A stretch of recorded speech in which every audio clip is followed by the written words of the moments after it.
You need to have the same confidence.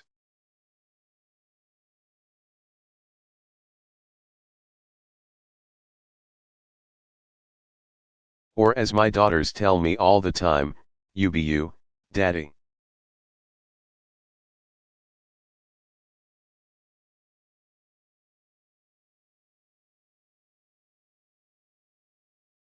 Second, even as we each embrace our own beautiful, unique, and valid versions of our blackness.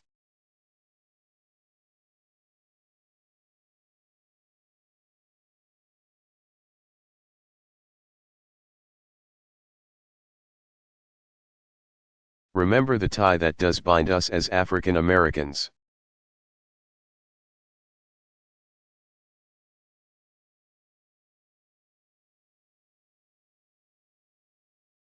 And that is our particular awareness of injustice and unfairness and struggle.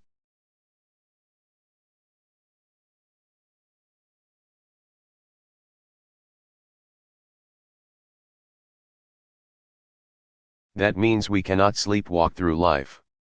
We cannot be ignorant of history.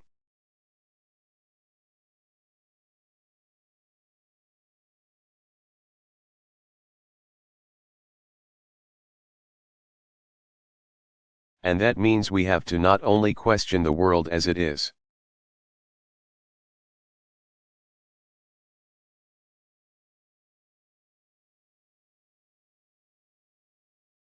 And stand up for those African Americans who haven't been so lucky because, yes, you've worked hard, but you've also been lucky.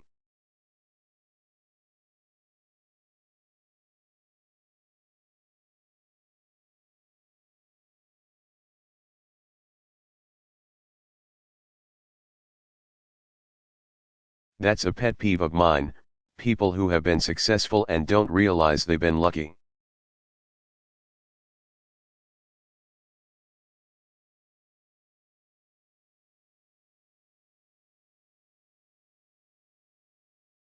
That God may have blessed them, it wasn't nothing you did. So don't have an attitude. But we must expand.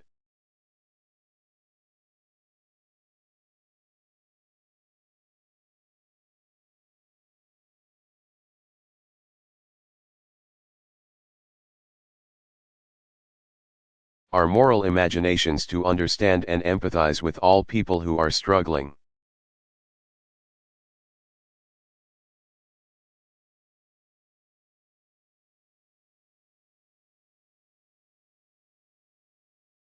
Not just black folks who are struggling, the refugee, the immigrant, the rural poor, the transgender person, and yes,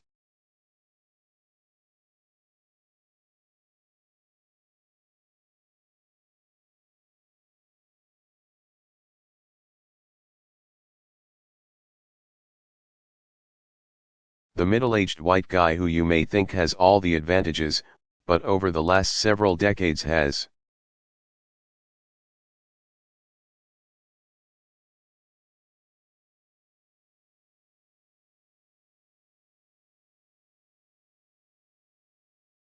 seen his world upended by economic and cultural and technological change, and feels powerless to stop it.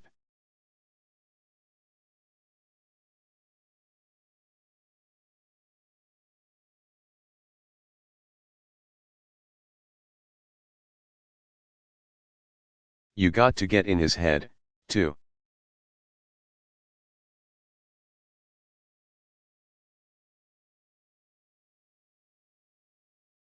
Number 3, you have to go through life with more than just passion for change, you need a strategy.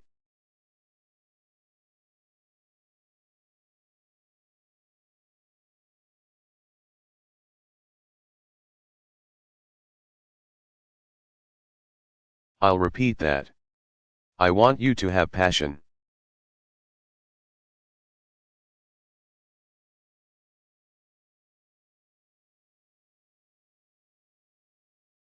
But you have to have a strategy. Not just awareness, but action. Not just hashtags, but votes.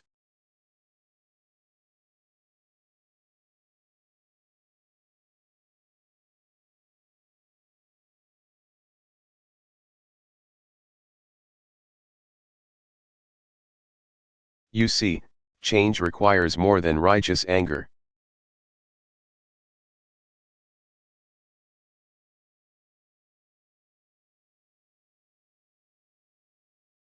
It requires a program, and it requires organizing.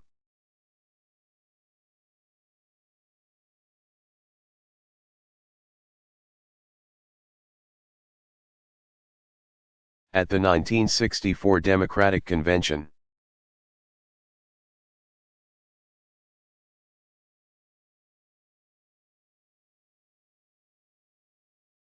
Fannie Lou Hamer, all 5 feet 4 inches tall, gave a fiery speech on the national stage.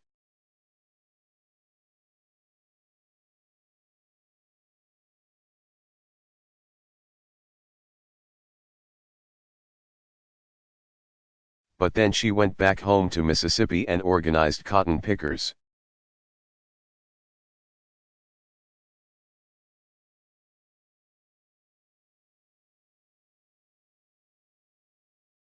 And she didn't have the tools and technology where you can whip up a movement in minutes. She had to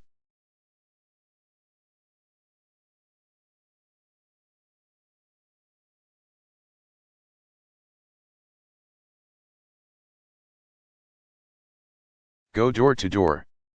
And I'm so proud of the new guard of black civil rights leaders who understand this.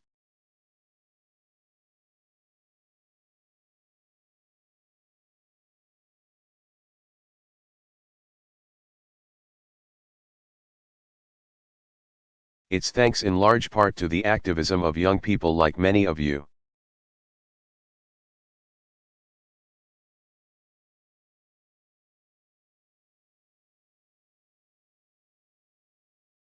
From Black Twitter to Black Lives Matter, that America's eyes have been opened white, black.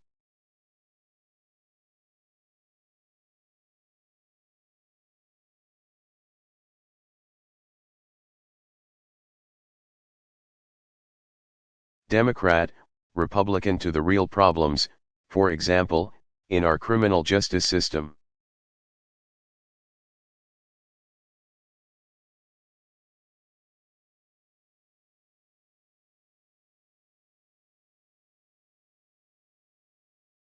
But to bring about structural change, lasting change, awareness is not enough.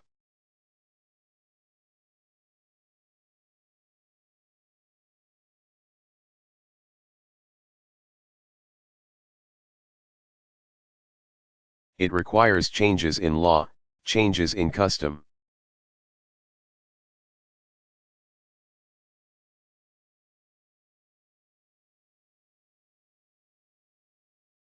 If you care about mass incarceration, let me ask you.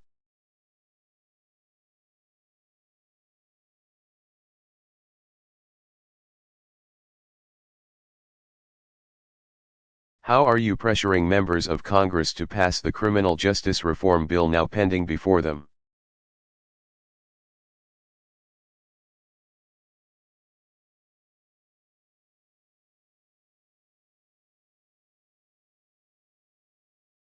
And your plan better include voting not just some of the time, but all the time.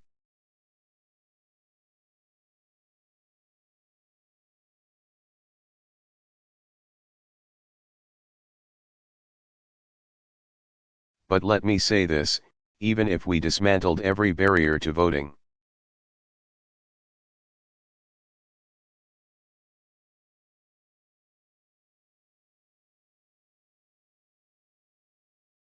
that alone would not change the fact that America has some of the lowest voting rates in the free world.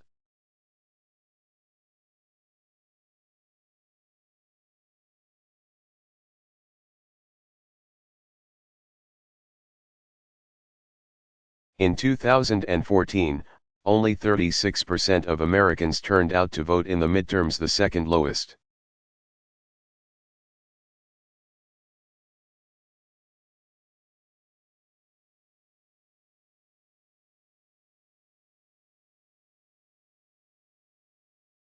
Participation rate on record.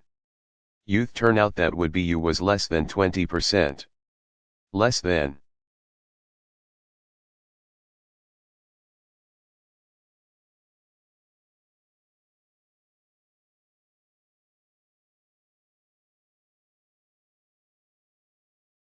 20%. 4 out of 5 did not vote. In 2012, nearly 2 in 3 African Americans turned out.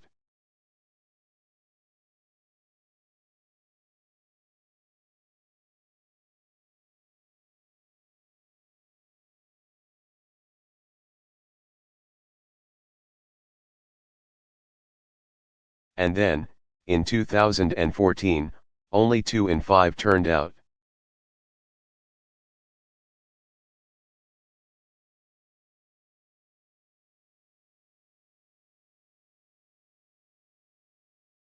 You don't think that made a difference in terms of the Congress I've got to deal with?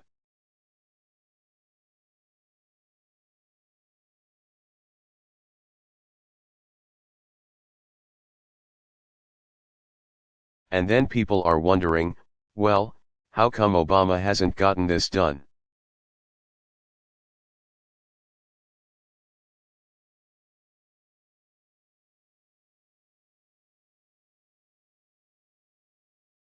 How come he didn't get that done? You don't think that made a difference?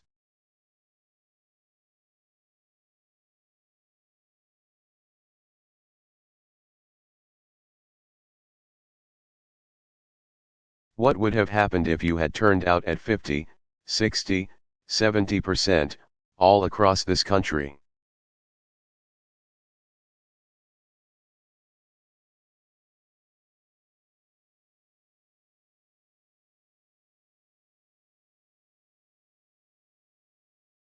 People try to make this political thing really complicated.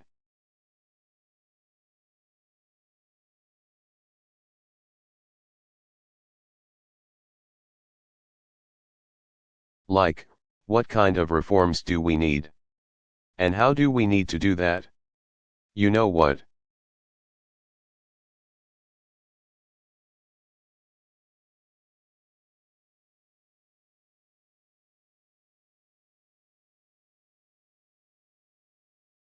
Just vote. It's math. If you have more votes than the other guy, you get to do what you want. It's not that complicated.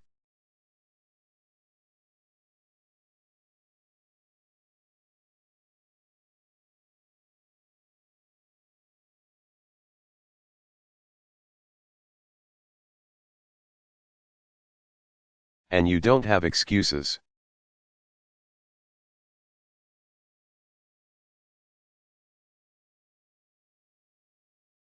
So you got to vote all the time, not just when it's cool.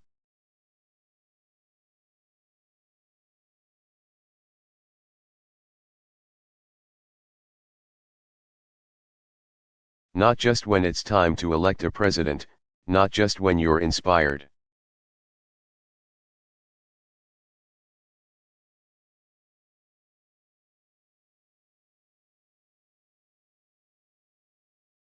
It's your duty. When it's time to elect a member of Congress or a city councilman.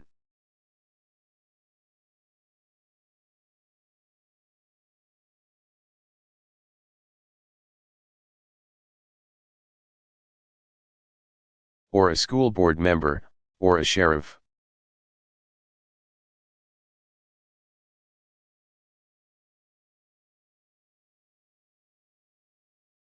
That's how we change our politics, by electing people at every level who are representative.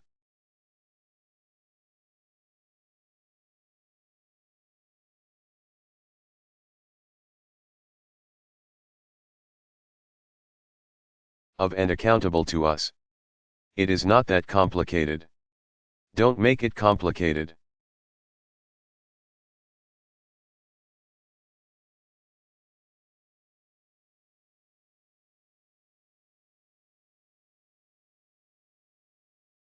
And finally, change requires more than just speaking out, it requires listening, as well.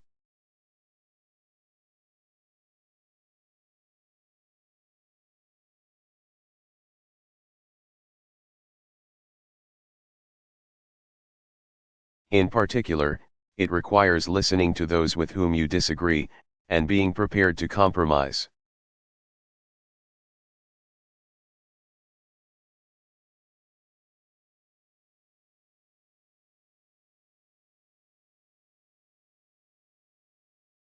When I was a state senator, I helped pass Illinois' first racial profiling law.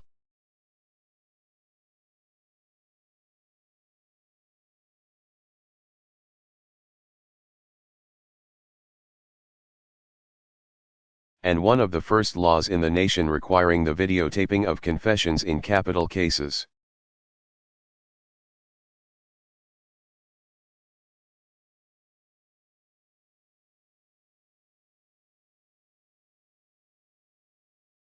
And we were successful because, early on, I engaged law enforcement.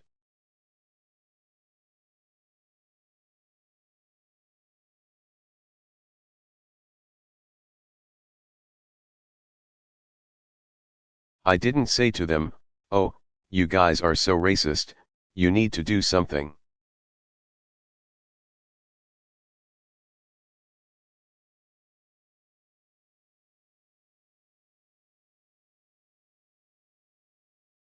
I understood, as many of you do, that the overwhelming majority of police officers are good.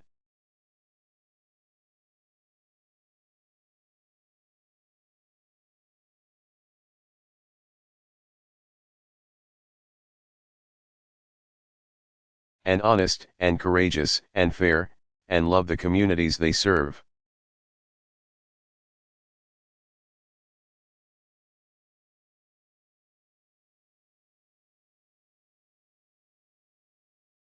And we knew there were some bad apples, and that even the good cops with the best of intentions including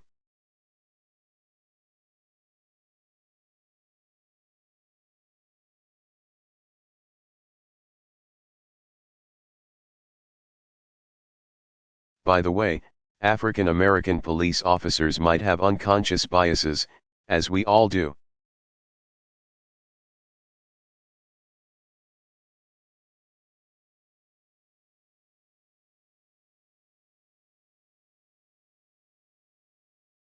So we engaged and we listened, and we kept working until we built consensus.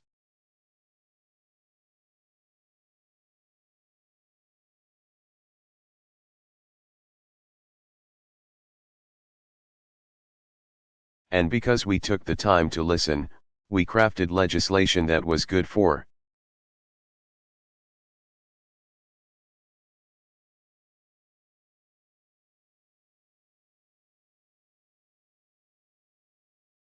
the police because it improved the trust and cooperation of the community and it was good for the communities.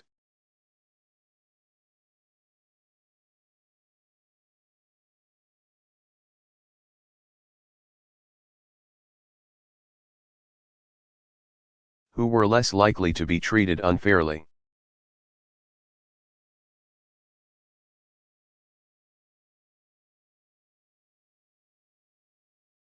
And I can say this unequivocally, without at least the acceptance of the police organizations in Illinois.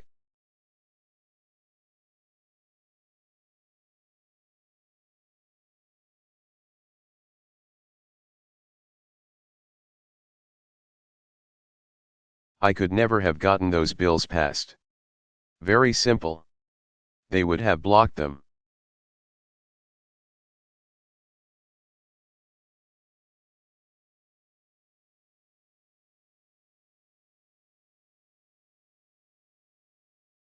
The point is, you need allies in a democracy.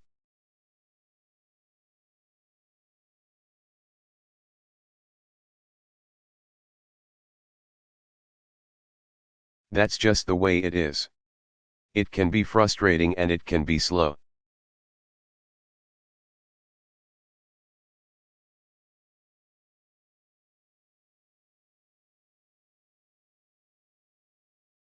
But history teaches us that the alternative to democracy is always worse.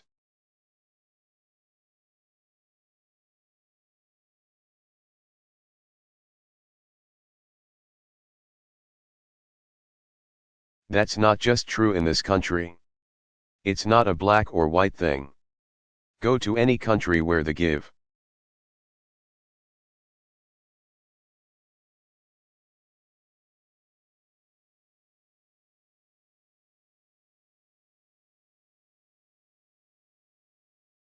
and take of democracy has been repealed by one-party rule, and I will show you a country that does not work.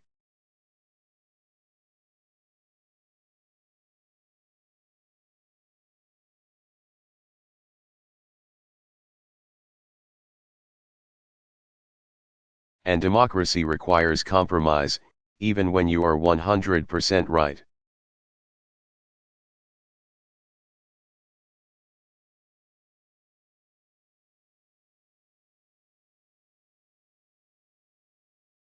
This is hard to explain sometimes. You can be completely right.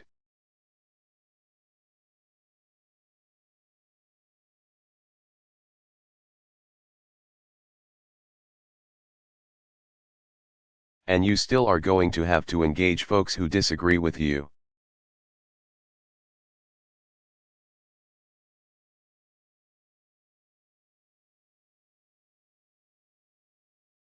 If you think that the only way forward is to be as uncompromising as possible, you will feel good about yourself.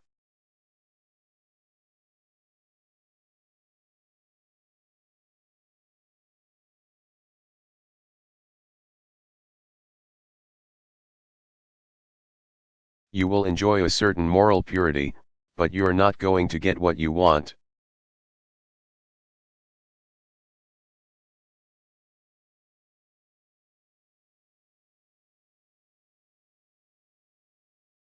And if you don't get what you want long enough, you will eventually think the whole system is rigged.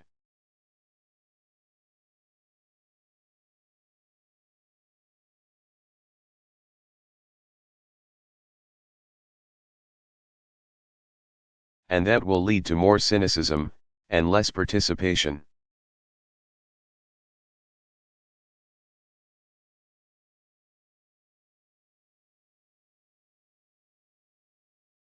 And a downward spiral of more injustice and more anger and more despair.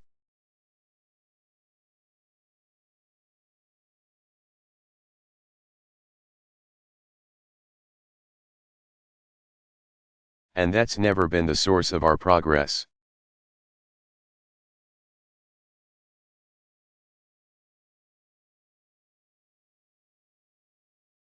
That's how we cheat ourselves of progress.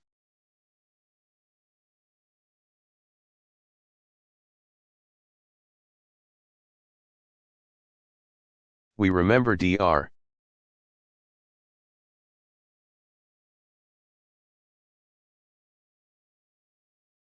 King Saring oratory, the power of his letter from a Birmingham jail, the marches he led.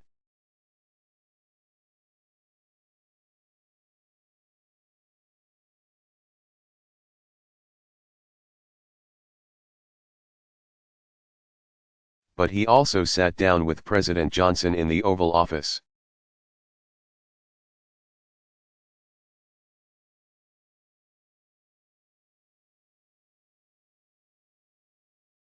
To try and get a Civil Rights Act and a Voting Rights Act passed.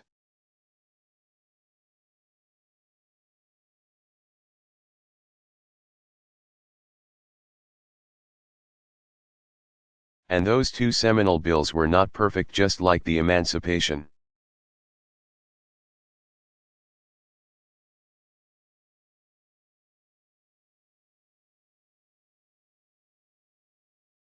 Proclamation was a war document as much as it was some clarion call for freedom.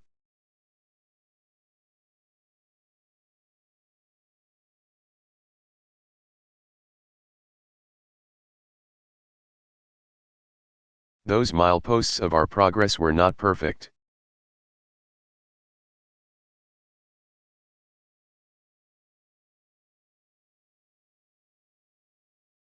They did not make up for centuries of slavery or Jim Crow or eliminate racism or provide for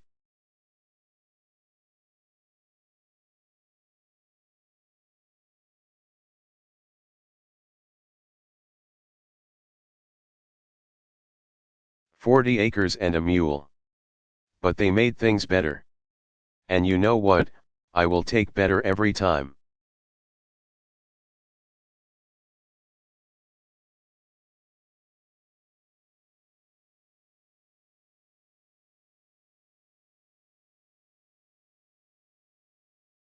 I always tell my staff better is good.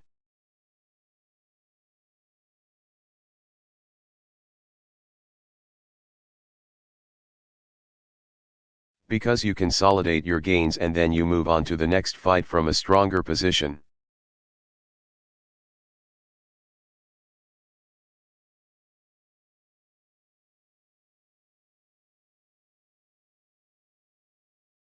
Brittany Packnett, a member of the Black Lives Matter movement and Campaign Zero.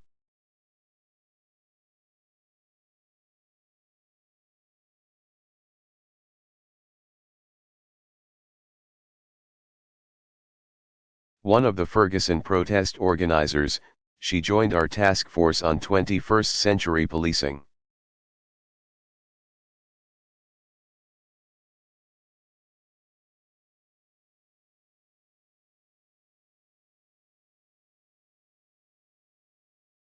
Some of her fellow activists questioned whether she should participate.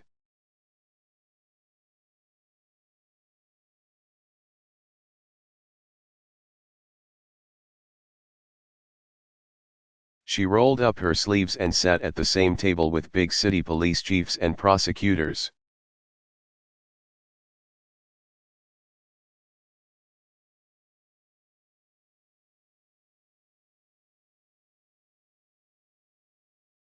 And because she did, she ended up shaping many of the recommendations of that task force.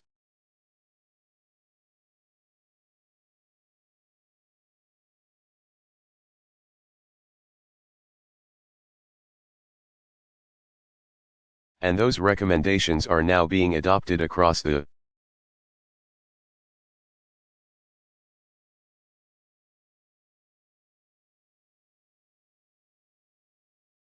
country, changes that many of the protesters called for.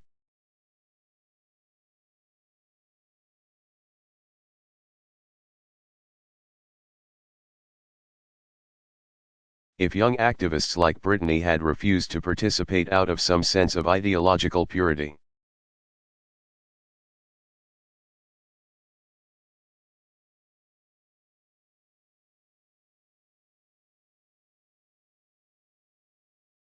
then those great ideas would have just remained ideas. But she did participate. And that's how change happens.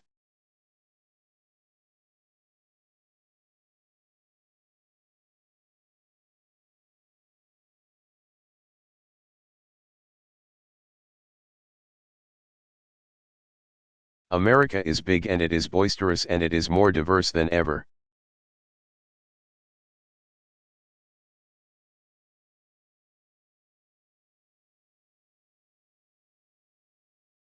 The president told me that we've got a significant Nepalese contingent here at Howard. I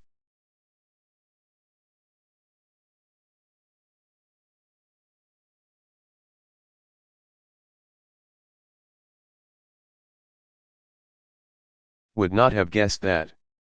Right on. But it just tells you how interconnected we're becoming.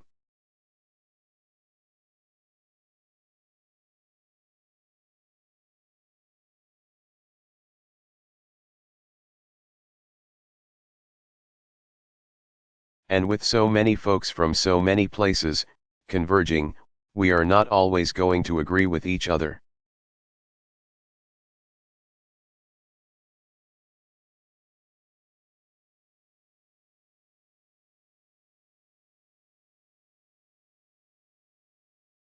Another Howard alum, Zora Neale Hurston, once said this is a good quote here.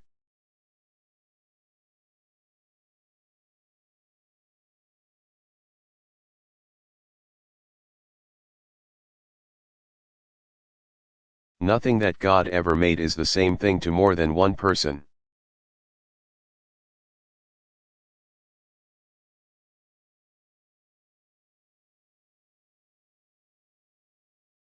Think about that. That's why our democracy gives us a process designed for us to settle.